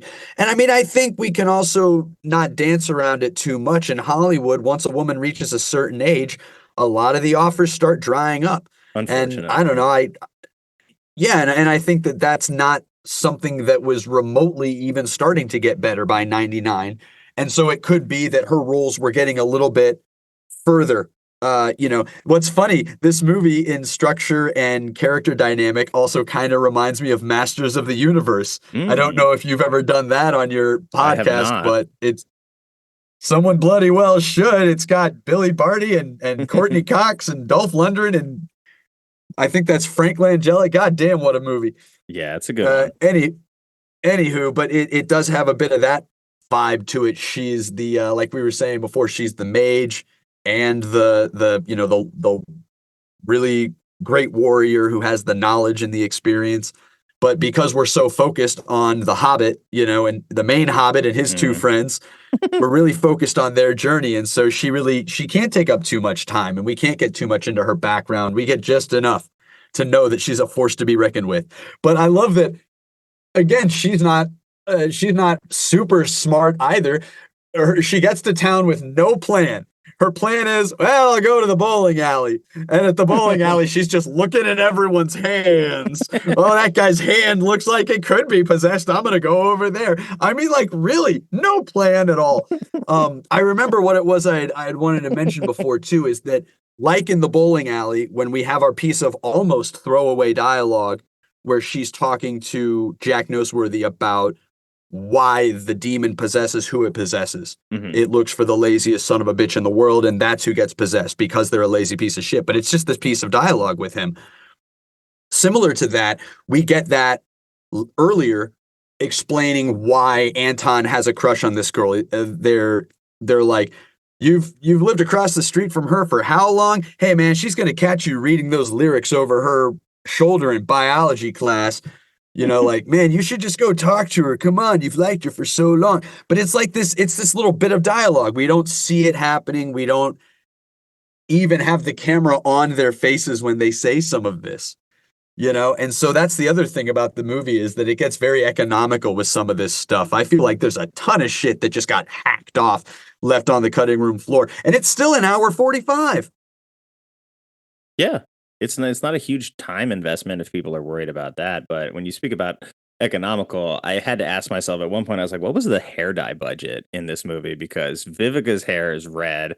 Seth Green's hair is jet black. I was like, what kind of decision was that? And then as I noticed his hair is jet black, Eldon's hair is red, like chic red. And I was like just taken aback for a second because I'm like, I never paid attention to that before. But like Seth Green was always like a prominent redhead. So for him to have black hair, for the other guy to have like sparkling red hair, I was just like, oh, wow, they really made some intentional choices here with the hair dye. And then when you sort of see how it matches their outfit, it makes more sense because like Seth is a little bit darker. So they give him the black hair and like it matches the whole look of his character. Same thing with Eldon, that they give him the red hair. He's got the red jacket, and I think he's wearing like an orange undershirt or something. So it matches like the whole tone of his character, but it's never something that I would have latched onto before. But like right after that, we see Vivica like as the nun, and she's in the habit, and then she's leaving the prison. She rips it off, and then she's got red hair too. I was like, wait a second, is everybody in this movie have their hair dyed? And I mean, this is only like 10 minutes in. So I was like, all right, buckle up. We're going to see who else has a really interesting dye job in this one. But, we get Vivica at the end. She saves the day along with the rest of them. I mean, she has the dagger throw that just bullseyes the hand mid-flight right into Seth Green's chest. And, then it just poofs and he's like, wait, that's it? And so it's like a little bit anticlimactic, but it's intentional. And you also have this moment where throughout all of her attempts to catch the hand this whole time, she's always been like one step behind. But when push comes to shove, she just grabs the knife, throws it out of instinct, and bullseye. So you get to see her really like at the top of her game there, because there's a couple other moments where, like you said, like she's not the sharpest tool in the shed either. We see her looking at a map with a bunch of murders on it, right? And there's at least 7 or 8 X's on here. And then she just makes a circle with 5 of them and draws a pentagram. And I'm like, wait a second, you can make a pentagram with any 5 points on a circle. And she left 2 of the murders off. So, and she just goes, oh shit. And she jumps behind the wheel and she drives. And it's like, what? Wait. So I guess we're going to the most recent murders. Wait, what? Oh my God. Yes. And yeah, I love it. And then there we're just like, all right, we did it. Time for the ceremonial sex. You coming? You are a pistol. It just drags him out of there. That's half the reason she kept him on the journey, because she knew she was going to want a piece by the end of this. Very Ash from Evil Dead, and I love it. Yeah, absolutely. And I think so the thing with the pentagram on the map, I think it's actually just a well delivered joke that's subtle, because you can watch that and she just draws the pentagram and it's like, okay, she figured something out and we're moving on, right? But I think there's enough intent there to know that if you're actually paying attention to what she's doing, that she didn't really give herself a place to go there. She's like, all right, well, here's a circle. I'm ignoring these other 2 data points on the map that I'm making. And so she just jumps headlong into it. But I think it's actually a pretty intelligent joke that's just moving really fast at the time that it's happening. So me being able to step back, be a little bit older, watch it, having seen it already, it's like I can see some of those other finer details that I maybe wouldn't have caught watching this when I was 14 and just being like, hey, stoners and demons. It feels also like a bit of a police procedural meta joke. That might be a little ahead of its time, sort of poking fun at that fucking trope in police procedurals where they're drawing shit on a map and they're like, and if you connect these dots, it points right to the latest murder site. And everybody leans in and the music turns up. We've seen that a million times. So part of me wonders if they're sort of hanging a lampshade on just the whole genre, and the whole notion of being like a ghost or demon hunter. And also, yeah, she's a badass, but she's also a bit of a clown. And that is the whole tone and vibe of the movie. It's demonic and badass, but it's also pretty clownish and oafish all at the same time. And I feel like the movie's pretty upfront about that. If you just give it, I don't know, 20 minutes, it really tells you who it is and what it's doing. But it takes big swings. And I don't know, I think that's part of why it stuck with me so well. Because things that are overly consistent and not ambitious in any way, they kind of fade into the background, don't they? Yeah. And I mean, I think maybe one of the things that sort of has given this film a negative reputation is maybe that it casts a really wide net in that like it's bringing in a joke like that map joke into a movie like this, where there's not really like much police procedure going on. The cops in this are dumbasses and they're just kind of on the side. It's not even the cops that are the ones like figuring this thing out, right? So it casts a really wide net in terms of its inspirations, and then trying to like get all those things settled under one roof is a little bit of a challenge. And we see that there's a lot of different tones going on at the same time. And you had mentioned earlier like harsh tonal shifts, and I watched this movie the other night that Quentin Dupuis movie, Yannick and Dupuis. He does that very well. I mean, with whether it's like Rubber or Smoking Causes Coughing, which came out last year, like he does that well. He's absurdist, and I feel like this movie sort of falls within that category. Maybe at a time when that kind of humor didn't fit as easily into a box, but when playing Roller Coaster Tycoon as a kid, which I loved, the thing about designing the roller coasters that always made people barf wasn't loops, wasn't drops. It was when you change direction sharply going very fast. So when you talk about harsh tonal shifts and like it turning people off of movies, like I totally understand that in that context, because it's like you don't know what's happening. You're like, okay, there's a horror movie, like it's a comedy. Oh, whoop, no, it's oh. So when you can't sort of lock into something as an audience member, and maybe you're just not in a place where you go into a movie and like, hey, I'm going to be like fluid with whatever is coming at me here. I think there's moments where that can be a huge detriment, and there's moments that it can work really, really well, like in that film Yannick that I mentioned, and like in this movie. As long as you're on board with sort of like what the timing and the tone and the pace is of this movie, like it's still really entertaining. I got to the end of it and I'm like, this is still just really like an entertaining, fun watch. Yeah, and I think that it comes back to what I guess I realized in rewatching it this morning. This movie, odd as it may sound, was ahead of its time. It was just a hair ahead of its time. Just a couple years, just a teeny tiny bit ahead of its time. And I think that is at the root of why it was not very well received, and why I think it's gotten a much more positive reappraisal in recent years. Yeah, and well, hopefully this will be part of that positive reappraisal, because it's 99, so this is the 25th anniversary year of this film. So let's get a Blu-ray re-release. Let's get a bunch of special features. Let's get an audio commentary. Gimme. Blue Underground, get on this. Somebody. Yeah, and I don't know if it was like a intentional joke or something, but I read too that there is something on the DVD release cover that says there's like bonus commentary tracks, and then there's like no bonus features on the DVD, but it says it on the box. Dirty fuckers. Those dirty fuckers. I blame the hand. The hand did this. Yeah, it says the United States DVD claims to include supplementary production notes, but there are none on the disc or printed inside the cover.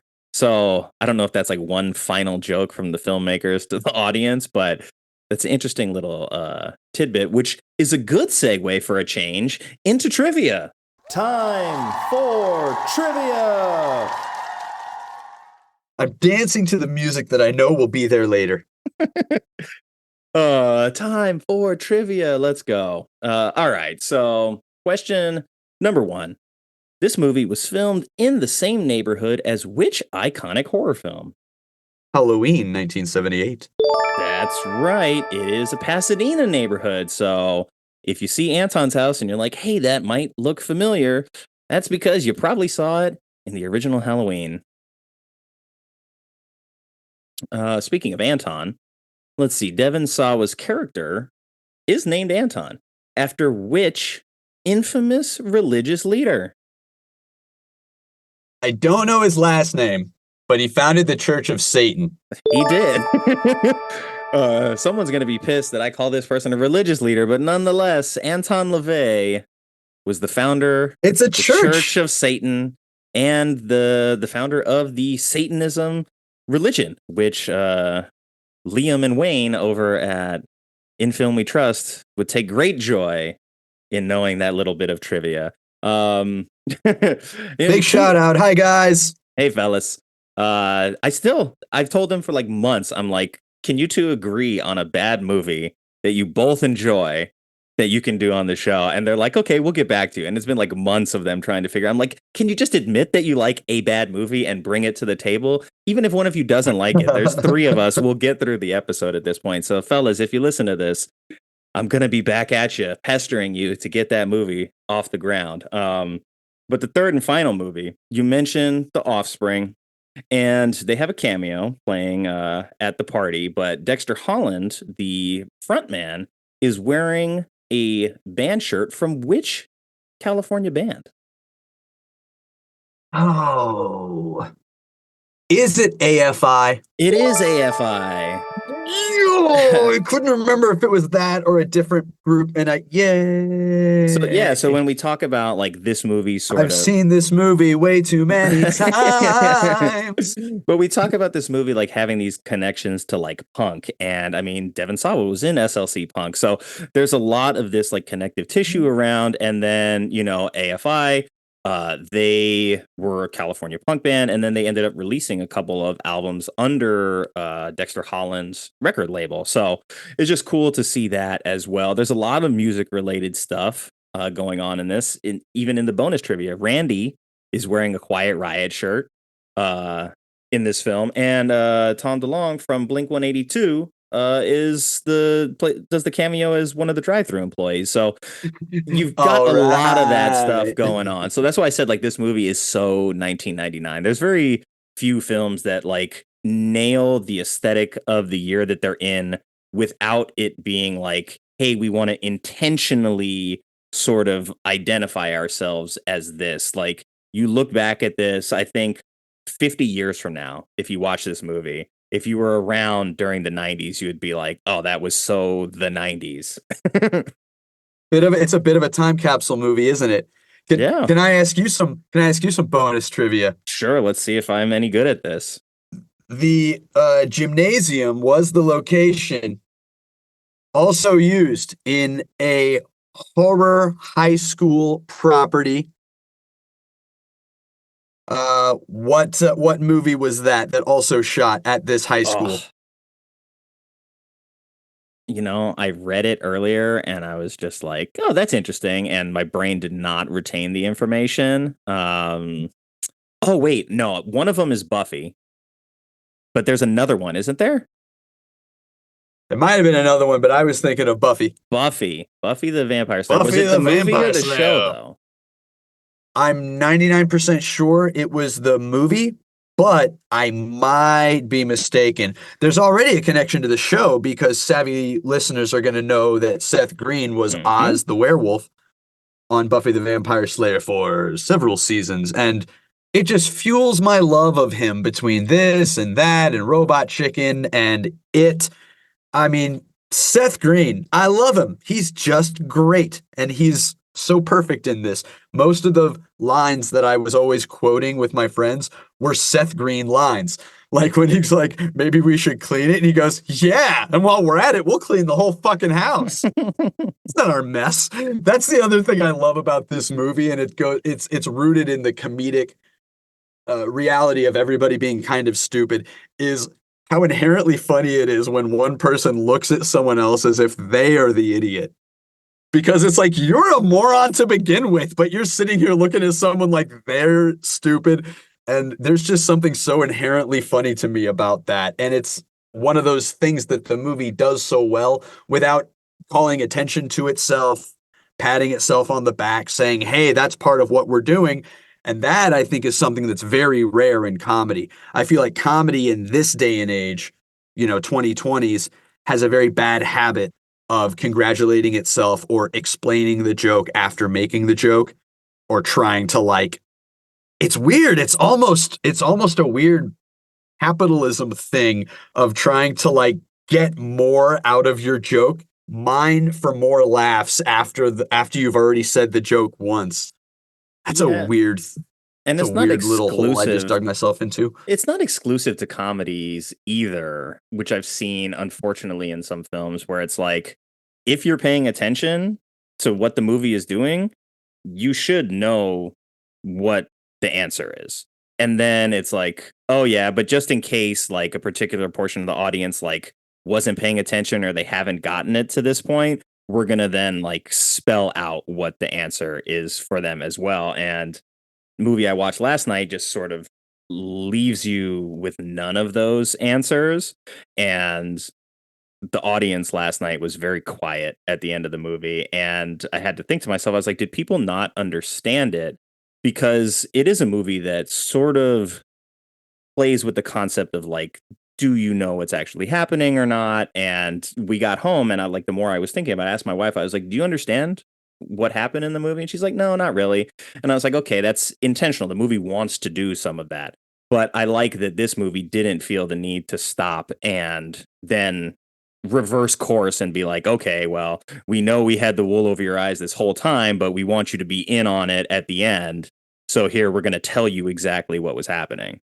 So it was nice to see. The great thing is they don't take a whole big, long, boring scene to do it either. They keep things moving and snappy, and I appreciate that. And I also like the kind of hand wavy just because, or because I said so, escalation to the stakes. Because when she goes at midnight, it's going to take her soul to hell. Okay, midnight, that's 6 hours from now. We're going to be okay. No. Midnight is in 5 minutes. Druid time. Druid time. She has a druid time watch. Yep. Sorry. It's actually 5 minutes. Shit has just gotten very real, so says I. Moving on. And the movie says, yes, that's exactly correct. Buy in or fuck off. Yep. You don't have time to argue with whether or not druid time is a real thing. You've got to move because you got 5 minutes. But yeah, just another little thing with Vivica's character that was so great. But yeah, the watch and the puppet, the whole. I'm a sucker for puppets and good puppet humor, and I love the convention that there's no logical explanation for why the puppet would have 3 different expressions that come across, that it has evil eyes once the hand takes control, and then when it gets stoned, it has stoned eyes and the eyes roll back in its head. I mean, it's so funny. I think of this moment in Trailer Park Boys when one of them has a parking cone in his crotch and he's humping up and down and going, what? You don't think that's funny? You know what? Fuck you, man. That's how I feel about it. It's come on. His eyes roll back in his head and he falls down. You don't think that's funny? Fuck you, man. It's when I did the Freddy Got Fingered episode, Corey, who I interviewed for that episode, also mentioned Trailer Park Boys and was like, a movie like Freddy Got Fingered sort of tread the path before a Trailer Park Boys. A show like that couldn't have existed without a movie like Freddy Got Fingered. And so I think, we see here too, this movie is sort of on the cusp of that era. And I don't remember exactly what year Freddy Got Fingered came out, but it's either late 90s or early 2001. So yeah, right a couple years after this. So it was just on the cusp of sort of these absurdist comedies kind of coming back into full swing and into the mainstream, I think, especially. And like you said, just maybe a little bit too early for their time because, we in film club, Scott had mentioned that he watched Freddy Got Fingered because it's on Criterion Channel right now, and he doesn't like it. But then if you look at the spread on Letterboxd of all the ratings, it's like ton of 1-star, not so many 2s, tons of 3s, not so many 4s, tons of 5s. So it's scattered all over the place. Either you're on board with what it's doing and you love it, or you're turned off by like how crazy it is, and you're just like, okay, I can't deal with this. Piranha 3D is another great example. Oh, yeah, I mean, that is a horror comedy, and it is completely upfront about that. It's not that there aren't characters. There are characters, but the movie doesn't expect you to give a shit about these people after the credits start rolling. Yeah. They want you to have a good time. And that's something that also I feel is just a little bit lost. And I think it has a bit to do with viral marketing and just the way everything has escalated in the markets. But that's its own goddamn discussion, isn't it? I just appreciate movies that had a very simple ambition for everyone involved to have a good time, the audience in particular. And man, do I have an appreciation for movies that succeed in doing just that. And this is one that just really always stuck out to me. So it was a bit of a surprise. Maybe it shouldn't have been that big of a shock, but it was a bit of a surprise to me to learn that it qualified for Bad Movies We Love, because I was over here going, what? I mean, I remember when I first saw it, the peanut butter chocolate mix of horror and comedy had never been done to me just like this. And it was kind of new, and it took me some processing to be okay with it. But I guess I just always assumed that people who gave enough of a shit to comment on it always had at least mid to good things to say about this movie. So it was a bit of a, what do you mean? What do you mean people didn't like Idle Hands? Yeah. Come on now. A little bit surprising to me, too, to see just how much negative press it got, because around the time that it came out, it was like, it wasn't worshipped as this like masterful comedy, but it didn't feel like it was this derided thing either. So to look back now and be like, wow, 19% is like staggeringly low for what I would expect out of this. But I'm glad that we got to do it. But looks like we walked ourselves into another good segue, because it's time for Critics Corner, where we get to actually read all of the shitty things that the critics had to say about this at the time. I'm going to get so spicy. I'm going to get so spicy. I had a midday whiskey while we were talking, and it's had time to process. So now I'm going to get that good Kentucky Rage all worked up. My wife is going to send you an angry DM later today, because we got to go to a laundromat. She has to be seen with me in public. What do we got? Okay, so it's rare that it happens, but we have 2 zeros on the board to start. And I've seen some zeros, but I don't think I've ever seen 2 zeros on the same chart. So we've got one from USA Today with staff not credited. And we've got one from Salon, which is Mary Elizabeth Williams. So I'll let you pick whichever one you want. We might even do both, but I have to wag my finger at the sheer cowardice of staff uncredited. Put your name on it, you coward. Let's hear what Mary had to say. I already disagree with her, but obviously, what does she have? All right, so Mary Elizabeth Williams from Salon, she says, as stupefying as Idle Hands is, while the title appendage is still attached to Anton, it goes into a whole other realm of god-awfulness when the demon digits take off on their own. So she just did not like it. Didn't I tell you? That was the common critique from people who just weren't on board, is that the hand getting cut off is where things, that was like the jump the shark moment. Whereas for me, again, being a real fan of horror and, just structure and escalation, it feels to me like the best choice at that point. We spend a lot of time where he's got the, oh, my hand is possessed and I'm fighting against the attached appendage. We go through a lot of that, man. We do. And it's weird to me to think that guy has hand possessed horror movie. Okay, I can deal with this. Hand detached from body horror movie. Ridiculous. This is unacceptable. But it doesn't look like Mary was super on board before he cut his hand off. So, I mean, at least she's sticking to her guns and saying like, hey, it was a 0 before, it was a 0 after, but maybe she's like, if I could give it negative points, I would. So, hey, at least she's sticking to her guns and she put her name on this, unlike staff not credited from USA Today, which just says it's an unholy mess. And yeah, please don't put my name on this because I really actually liked it and I don't want anybody to know. But it's an unholy mess. There's no religious, there's hardly any religious connotation to this at all, sir. Yeah. Or madam. Other than I don't even know who you are, staff. Aside from his character being named Anton, that's about as much religiousness is involved in the entire movie. So that's a really weak one from USA Today. But let's see. We've got a 10 from LA Weekly. I also don't see any name accredited to this one either. Shame. Says many in the youthful target audience won't be able to identify the homages, and the script is far too lazy for seasoned horror fans to stomach. Yeah. So what we're getting here is confirmation that the worst of the A24 crowd already existed back in 99. Is that what we're learning? Come on, people. Again, I come back to The Bride of Chucky, that is also an excellent horror comedy where the horror goes hard. The characters are actually quite fun and memorable.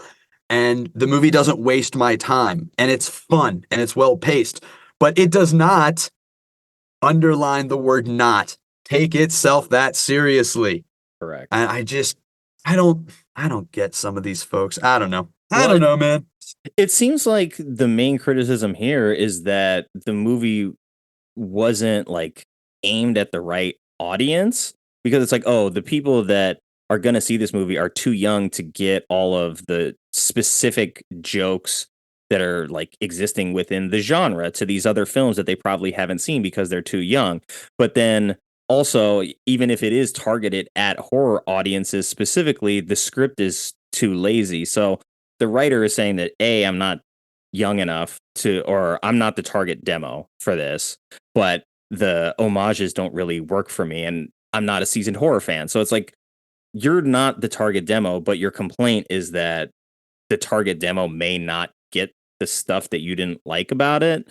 It's just a weird, like, circular type of logic where you could just say that, hey, you thought it was lazy, but I feel like the homages that he's referring to are pretty well done. I mean, especially if you've seen something like Evil Dead or, like you mentioned, American Werewolf in London, like, it's pretty well handled, to be honest. So I don't look at that as necessarily a very fair or accurate representation of his own opinion. And I have a hard time taking any criticism of this seriously that doesn't at least nod with positivity to the practical makeup and gore effects, because they're really quite well done. And they deserve some special nod and appreciation. We spend a lot of time with these walking corpses, and they look great. They do. And one of the scenes that really, like, it shouldn't have been a scene that made me stop and really, like, appreciate the practical application of what they were doing. But it was when he's when Seth Green is unearthing himself in the backyard from being buried. It's like, oh, wow, he really was just buried there under a mound of dirt, and they had him pop out. Like, they didn't take any shortcuts there. Like, Seth Green really did that. That's dirt in his mouth and on his face, and he's completely covered in it. So, like, hey, credit to him for being willing to get buried alive, to make this scene happen. I'm sure they did it much safer than just like have a mouthful of dirt, but it just told me that, like, hey, they care about the horror elements of this story, and everything that they can do practically, they're going to do practically. And I think all that stuff worked pretty damn well, to be honest. It's such a great running bit that he's got half a beer bottle stuck out of his head the whole fucking rest of the movie. And when they do that little silly bit of it getting caught in the little vent duct, and he just kind of has to get help, got to get pulled out. And he's like, oh, thanks. I mean, little shit like that is just so charming and fun. I love when he's like, "You lied to me? Hey, you killed me. Let's try and keep things in perspective here." Right? I was a little upset about the whole guy killed by my best friend thing, but I've had time to get over it. He's sitting there eating his cheesy poofs. It's great. I know it works so well. What else? What else? We got Who else is hating on this movie without proper cause or even taking credit? basically everybody else, but we've got 230s on the board with TV Guide magazine and Chicago Reader. So you can pick your Chicago Reader. I've got experience with these fuckers. All right, let's see what these. Nah. These assholes have reviewed my work personally. Let's see what these scumwads had to say. I got beef with these fuckers. Chicago Reader, Lisa Alspector, says their splashy gore is more convincing than this incompetent horror comedy's attempt to mock bourgeois high school dissoluteness, without appearing judgmental.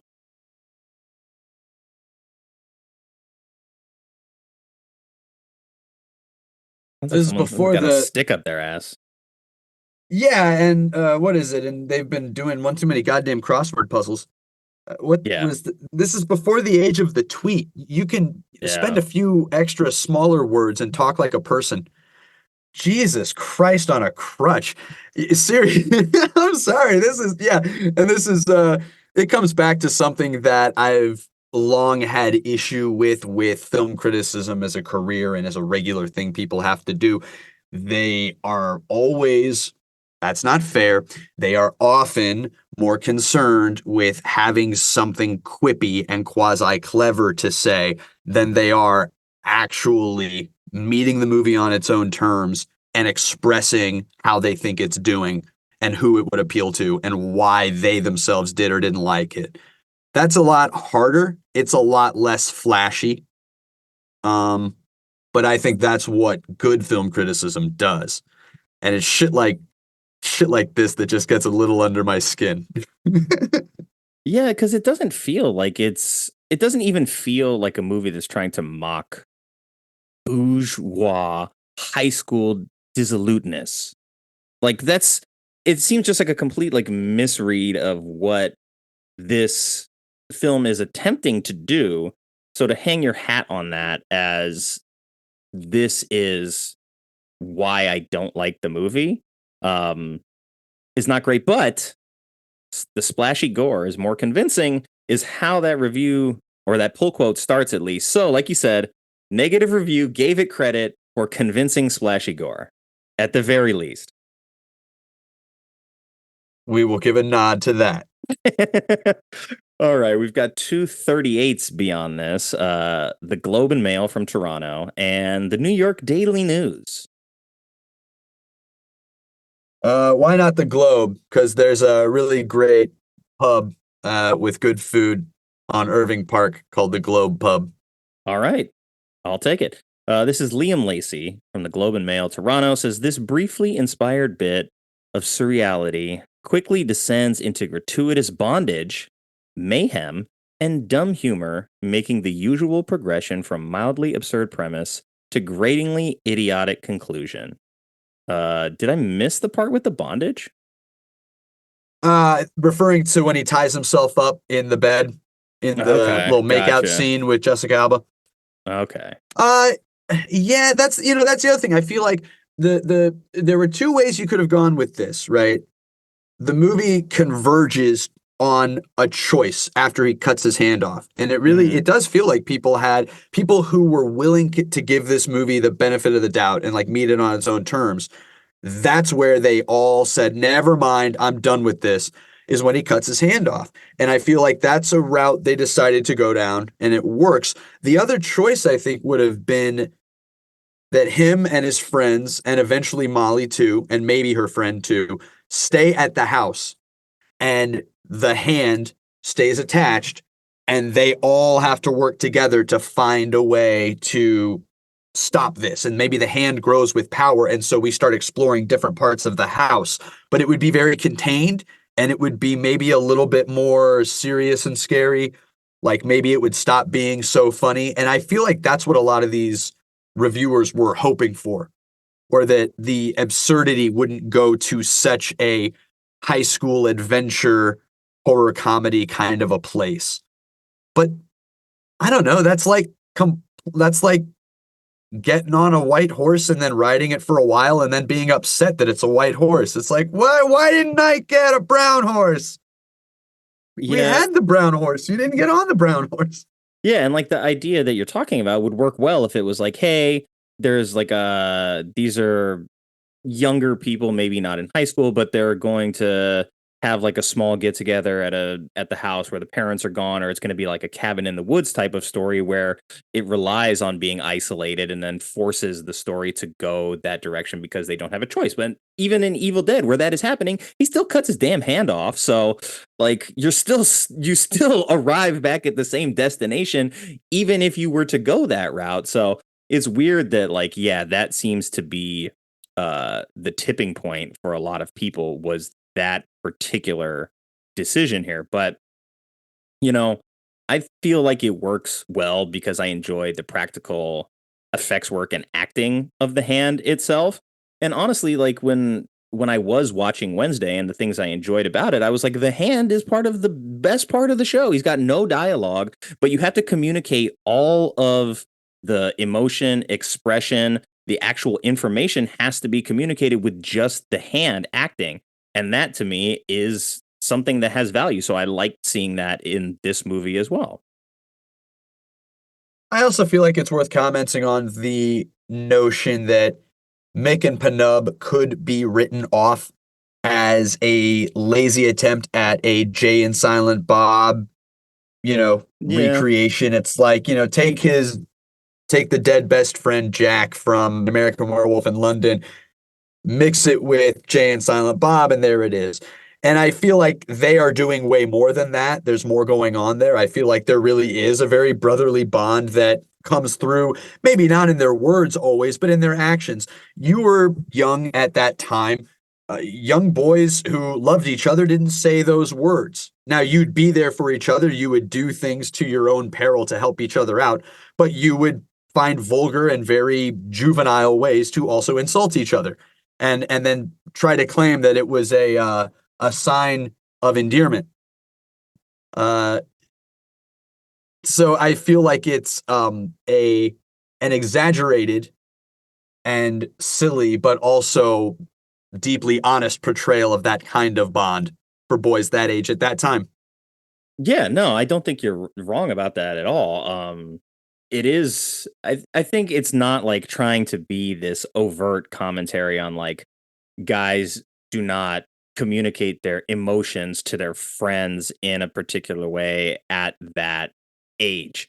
And you actually maybe even do yourself a disservice by like getting stoned and watching TV, music videos, eating junk food. It's like you hang out a lot together, you spend a lot of time together, but you don't really like know each other that well, or you don't like get to a certain deeper level because you spend a lot of your time just like getting stoned and hanging out. And it's like there's a little bit of awareness of that, but it's not trying to like beat you over the head with this, story about how he's trying to reconcile these two friendships that he's lamenting the loss of after he kills them. It's not that movie, but it is aware that these types of friendships are fairly common. And I think it does that part of it pretty well.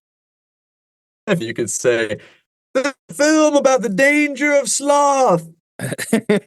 All of you must do your work and love it, lest ye end up like Anton and his possessed hand. Let us pray. Let us pray in his name. Okay, we've got two left. They're only positive, so I'm going to read them both. We've got Austin Chronicle. This is Mark Savlov. Gave it a 67. Pretty good. He says, Green and Henson make an inspired comic team. Sawa has the befuddled stoner thing down pat, and Alba is, in a word, yummy, which is probably not what you want to say. I mean, I think she was maybe technically 18 at the time this came out, but yeah, it's pretty gross way to close that one out. Yeah, he had me until that last word, and now I was about ready to go. Thank you, Austin. This wonderful, this bastion, in the middle of fucking Texas, and yet, Yummy. Thank you, no. Yeah, it's like, Thank are you, you no. sure that's what you want to put pen to paper and have published? I mean, she was born in 81. This came out in 99. So she's maybe have turned 18 by the time that they were filming this. Um, but yeah, like that's just a weird, gross way to look I'm at everything as a whole for this movie. I'm not gonna pretend it's less gross when someone is under 18, but I feel like that's kind of a gross way to talk about any human, Yeah. regardless of their age, and especially when you could say anything about her performance in this. And even if you wanted to comment on how smoking she looks, I feel like there are such less demeaning ways of Hmm. doing it. Oh God, yummy. Ew. Sorry, Mark. Please tell me the other one. It's okay. It's okay. This is going to be good steamy content. Please tell me the other one is less cringe in its positivity. I hope so, but I haven't read it yet. I never do. I always walk into these blind, and maybe I should read them beforehand, but I like not doing that.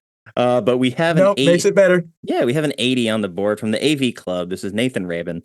I've read him on here before. He says, loaded with smart sight gags and endearing secondary characters, it effectively mixes slapstick splatter and deadpan satire. Pretty damn irresistible. So you finally have somebody who like understands what the movie is and gave it credit for that. So that's kind of nice. My guy, what's his name? Nick Raven? Nathan Raven? Nathan Rabin.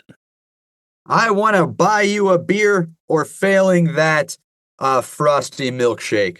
Yeah, we'll at least give you a shout out, Nathan, for being maybe the only person to review this movie and seem to understand the specific tone that it was going for here. So that wraps up Critics Corner, and at least we were able to escape with an 80 on the board, which is solid considering we started with back-to-back zeros, but that explains the 31 overall. So I'm glad that we were able to make it out the other side of the rabbit hole with something positive that was not also disgusting.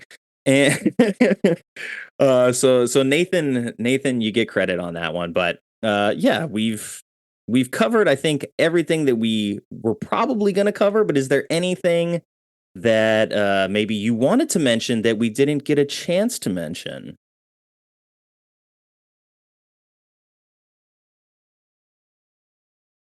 No, I really do think we hit it all. It's a flick that I only appreciate more watching it now as an adult and having absorbed the wealth of cinema that I've absorbed since I was a teenager and I was watching this, semi-regularly. I think it really is a time capsule, but I think what our friend Nathan had to say about it is just completely on point. Devon Sawa's physical comedy is great throughout. Hansen and Green are magic together, and they're just so endearing and fun. The practical makeup and gore effects really go there, kind of making this punch above its stated weight class. And the music and cinematography design elements are just really all there to make it a very memorable, endearing piece of horror comedy that I think it did just hit too early. So, yeah. I think that was just me saying everything again. So sorry. Yeah, No, nothing new to it's say. Thank you for having me. This was awesome. Of course, the only thing that I wanted to mention that I didn't was that when Devon Sawa rolls that joint with the oregano and the nutmeg, like he rolled that shit to perfection. I was like, that thing looks like it came out of like a cigarette factory. It's so tightly rolled. And I was just really impressed by that because they didn't have to do that. I've seen much like sloppier joints rolled on film before. So, hey, I don't know if he really did that or if they just had like one of the people on their prop team is like, no, trust me, I got you on this one. But yeah, it looked great. I was impressed. I was like, damn. I was like, Anton can roll, so I can see why his stoner buddies like hanging out with him. It's definitely part of what makes it such a good, well-rolled, tight stoner comedy that marijuana and the use of it is what saves the day at the end. And it's kind of brilliant because it helps do that thing that a good fantasy quest does, where at the end you realize, and we didn't really know why, but we finally realized at the end it had to be this one true person. It had to be Frodo. It had to be Anton. And so it's brilliant to me that they were sort of forced to pivot and do that ending late in the game, because it's part of what I think makes the movie work so perfectly well. It's like, yeah, no, marijuana, as usual, marijuana saves an otherwise disastrous death. Yeah, because you could have the story like plotting along of like, oh, he's wasting he's wasting his life. He doesn't have ambition. He's getting high. He's not getting the girl. Like he's not doing well in school. His parents are dead. Blah blah blah. It could be this whole referendum on like, oh, learning that in crunch time, you're not going to be the one smoking weed and you're going to be the hero because you didn't do that. But instead, it's like, oh no, no. I have learned, I'm on my hero's journey, but I've also learned that marijuana is essential to the solution here. And they don't pull back from that at the end, which is great. And they do so in like this just fantastic fashion where, you know, it's this 3-headed carburetor bong. I thought all 3 of them were going to smoke it at the same time, which would have been, I think, the most appropriate. But hey, at the end of the day, like it works and it still looks cool. So I'll let it slide. I also love before he leaves when he starts to do his big, we're going to go do this speech. And Seth Green interrupts him and goes, no Kevin Costner speeches. Let's just go. Yeah, that was it's great because, yeah, even in death, you know, and he's like, come on, why do you care? No, dude, we got to help Anton. The best part about being dead is the zero responsibility. And it's, he you know, wants to do right by his friend. It's so fucking funny. It is. And I really, I appreciate you giving me the opportunity to watch this again. I don't know that I would have voluntarily just like thrown this on at any given time. So I'm glad to revisit this and to sort of be enjoying more absurdist humor and more absurdist filmmaking as I get older. And having, it's been a weird run over the last like few days of what I've watched, but 2 of the 4 were these completely like absurdist stories. And, you know, they're both navigating very different emotional tones. So I like that it can be a flexible sort of form for different kinds of storytelling. And yeah, I appreciate your time as always, man. But what do you got lined up? I know you're always pumping out episodes. You make me feel like I don't work out enough because I'm like, damn, Newman's always just charging full steam ahead with new episodes. I'm like, I took 2 weeks off and I feel all lazy and stuff, but you know, it happens sometimes, and I wasn't gonna just shoehorn something in there. But you're always working on something. What's the next one coming out? So when is this gonna drop? Is this gonna drop this week? This will be this Friday's episode, so that would make it what, the 12th or 13th? 12th. All right. Beautiful. So yeah, Friday the 12th, I'll be dropping The Way of the Gun, which is a huge favorite of mine. I'll be talking with John T. Bolds from the Green Shirt podcast, as well as Open Pike Night. On the 19th, Death Proof, part of Tarantino Jamborino. Oh, yeah. That was recorded back on around Valentine's Day. So that's me and my wife, Michelle, talking about Death Proof. That's going to be a good one. And yeah. And then the week after that, on the 26th, your friend and mine, Nix from Cinema Shit Show, is hanging out with me talking about the great sci-fi thriller from the early 80s, Deep Star 6. Ooh, you guys are going to have fun with that one. Or was it the late 70s? Good Lord. I've gotten a little too ahead of the game. I banked a lot of these, and so these are like, I don't know, 2 months ago maybe. So yeah, I'm just getting back into the rhythm and remembering like, well, I actually have to like schedule stuff, and like I need to be on top of the outreach and the scheduling and making sure that I get everything lined up and actually have a schedule to adhere to, because you know I was off for like 7 weeks and I came back and I was just like, wow, I'm so out of rhythm. Got a couple of them published, and then it was like, oh wait, I totally like spaced on my calendar, and then I had a couple cancellations, and it's like, hey, now there's a big hole, but I'm going to work on some other things that definitely need my attention. I'll just take that as a sign, and we'll come back strong on Friday with this episode, and this is going to be a good one, so I'm happy. But you didn't tell people the name of your show in case they haven't heard That's you right. beforehand. I'm sure they have, but just in case. Yeah, all those movies and so much more are being covered on Movies for Days, your non-pretentious easy access movie chat podcast. You can find me on Twitter at Movies Days. I spell Days with a Z because I grew up in the 90s when everything was extreme. And I'm also on the Slasher app. And it's the same handle at Movies Days, except the number 4 is right in the middle. It's Movies 4 Days. Because we don't only do horror on my show. We do a little bit of everything on my show, but I like horror, and horror shows up a lot. So I dance in those circles because those are my people. Can you vibe? I'm a proud member of the You Run Podcast Network and yourunpodcast.com. You can see all my episodes and all of the awesome network members there as well.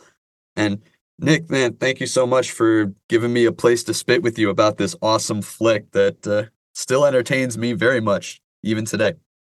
Super entertaining, both the movie and hanging out with you as always. And we'll get together and maybe we'll do Masters of the Universe in the not too distant future. I need to do a little bit of outreach for people that I knew that I had like scheduled stuff with that I had to bump back, but we can definitely do it before the end of the year. Beautiful. Yeah, no, I'm always ready to party whenever you need, and I'll be knocking at your door to have you come be a guest on my show again sometime soon, because I just love talking to you, dude. Oh man, we had such a good time doing Copland, man, and it took me back to like that first time that I had seen it. So yeah, if you're looking for an entryway into Movies for Days and you listen to this show, we did Copland. I did that on his show, so definitely check that out. Very recently. Yeah, it was a lot of fun. Everything's coming up mangled. We'll see how long that lasts, because like it took us back to Girl Interrupted, it took us to Swamp Thing. Like we'll see if this is the first thing that sort of broke the mangled rhythm. So we'll see what happens from here on out. But if he really does that Toxic Avenger, damn, that's going to be so good. Oh Jesus, I'll be all over that like a bad rash. And right, brother. I still haven't done Logan on my show, and that was a huge favorite of mine. So we'll see. It might need to happen. We'll just have to see. Yeah. Well, the new X-Men 97 cartoon is out, and they're still working on casting the new stuff. So there might be like more of a reason to. Oh, the new Deadpool is coming out too. So that's in July. So you've got maybe like some tangential reason to hop into Logan and go from there. So yeah, if you want to do that, maybe I can hop on and do Logan. I haven't seen that in a while though. We'll see. We gotta, all things move according to the whim of the great magnet, That's right, man. Cool. All right, brother. Well, enjoy the rest of your Sunday. I appreciate your time, as always, and look forward to working with you again, man. Back at you, dude. Have a great night. You too. A big thank you to Newman for coming onto the show, raising the energy up around here, and talking about Idle Hands with me. It'd been a long time since I had seen this movie. And when he's not guesting over here on my podcast, he's the captain of the ship over at Movies for Days. And you can find him on Twitter at Movies Days, and that's Days with a Z. And don't fret, because it's all going in the show notes. And of course, thank you to everyone who took the time to listen to this episode. I know you have a lot of choices when it comes to podcasts, and I appreciate you spending your time with us. I hope you enjoyed the show, and if you do, please consider leaving a rating and telling a friend about it. And the new support page is live at ko-fi.com. That's ko-fi.com/badmovieswelove. I'd love to hear from you, so if you have a bad movie you love, and or maybe would like to be a guest on the show, you can contact me now at badmovieswelove@theshice.com or badmovieswelove on Twitter and Instagram, and that's love with an LUV. And as always, take care, be well, stay safe, and have fun however you get your movies.